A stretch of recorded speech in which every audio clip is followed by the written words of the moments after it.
आदाब दोस्तों, आप देख रहे हैं हफ्तानामा।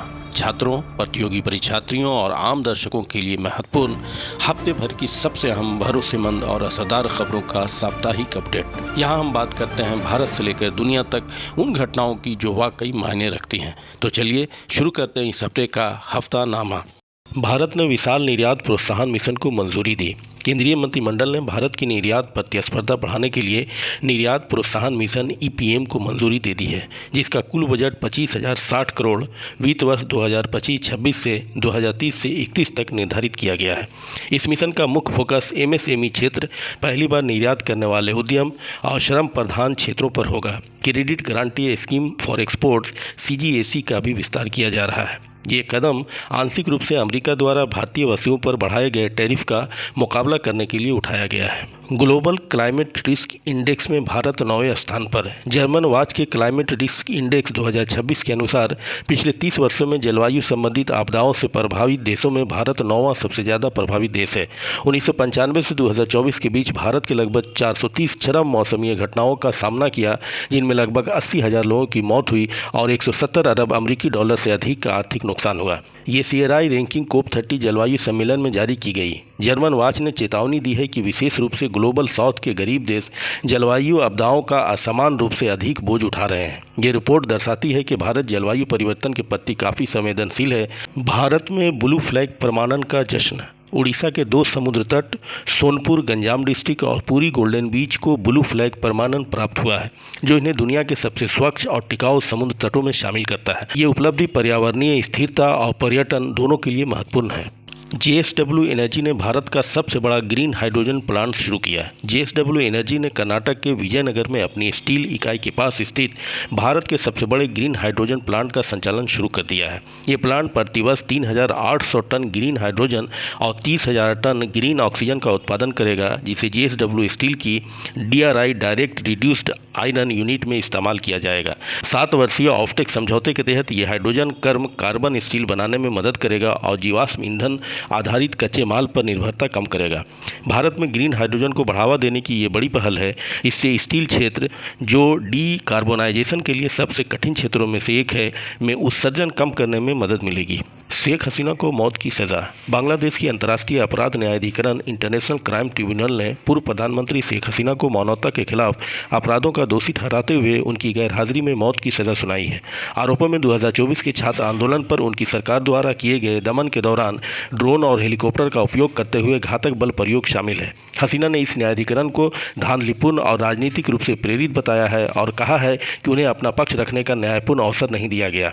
ह्यूमन राइट्स वॉच ने इस मुकदमे की आलोचना करते हुए कहा कि इसमें निष्पक्ष सुनवाई को लेकर गंभीर चिंताएं हैं। संयुक्त राष्ट्र ने मृत्युदंड पर खेद व्यक्त किया है, हालांकि उसने इस फैसले को पीड़िता के लिए महत्वपूर्ण कदम भी बताया है। भारत में क्षय रोग, TB में ऐतिहासिक गिरावट। विश्व स्वास्थ्य संगठन WHO की ग्लोबल ट्यूबरकुलोसिस रिपोर्ट 2025 भारत के लिए मिश्रित स्थिति दिखाती है, जहां TB यानी क्षय रोग की घटनाओं में 2015 में प्रति लाख एक आबादी पर 237 से घटकर 2024 में 187 होने के साथ भारत में 21% की गिरावट दर्ज की गई, जो वैश्विक औसत 12% की तुलना में लगभग दोगुनी है। वहीं भारत अब भी TB के सबसे अधिक बोझ वाले देशों में शामिल है और दुनिया के कुल बोझ का 25% वहन करता है। इसका अर्थ है कि 2024 में TB के सर्वाधिक मामले भारत में रिकॉर्ड किए गए।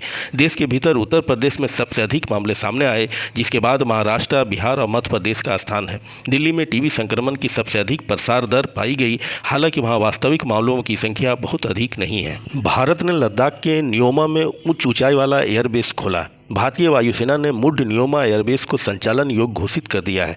वायुसेना प्रमुख air chief marshal AP Singh ने C-130 विमान उतारकर इसे आधिकारिक रूप से उद्घाटित किया। न्योमा एयरबेस लगभग 13,700 फीट की ऊंचाई पर स्थित है और चीन के साथ वास्तविक नियंत्रण रेखा LAC के बहुत नज़दीक है। एयरबेस की लगभग 2.7 किलोमीटर लंबी रनवे पर परिवहन विमान, लड़ाकू विमान और हेलीकॉप्टर आसानी से संचालित हो सकते हैं, जिससे उस क्षेत्र में भारत की रणनीतिक तैयारी और मजबूत होती है। जापान में ज्वालामुखी विस्फोट। जापान के सक्रिय ज्वालामुखियों में से एक साकुराजिमा के फटने की खबर है। जापान के क्यूशो द्वीप पर स्थित साकुराजिमा ज्वालामुखी ने रविवार सुबह कई बार विस्फोट किया, जिसमें राख का गुबार 2.7 मील यानी 4,400 मीटर से अधिक ऊंचाई तक हवा में फैल गया और जारी गतिविधियों की निगरानी के बीच अधिकारियों को कई उड़ान रद्द करनी पड़ी। नीतीश कुमार का 10वीं बार मुख्यमंत्री का शपथ। नीतीश कुमार ने बिहार के मुख्यमंत्री के रूप में 10वीं बार शपथ लेकर एक रिकॉर्ड बनाया है। उनके साथ बीजेपी के सम्राट चौधरी और विजय कुमार सिन्हा ने पटना के गांधी मैदान में आयोजित भव्य समारोह में बिहार के उप मुख्यमंत्रियों के रूप में शपथ ली। बीजेपी, जेडीयू, आरएलजेपी और एचएएम के विधायकों ने भी नई बिहार सरकार में मंत्रियों के रूप में शपथ ली। बीजेपी को 14 मंत्री पद, जेडीयू को 9, एलजेपी रामविलास को 2 और एचएएम तथा आरएलएम को एक मंत्री का पद मिला। राजनीतिक जोखिम बढ़ा रहे हैं नकद लाभ योजनाएं। भारतीय राज्यों में लोकप्रिय नकद हस्तांतरण योजनाएं या फ्री बीज योजनाएं बढ़ रही हैं। अर्थशास्त्रियों का कहना है कि ये योजनाएं चुनाव जीतने में मदद तो करती हैं, लेकिन ये गंभीर वित्तीय जोखिम भी पैदा करती हैं।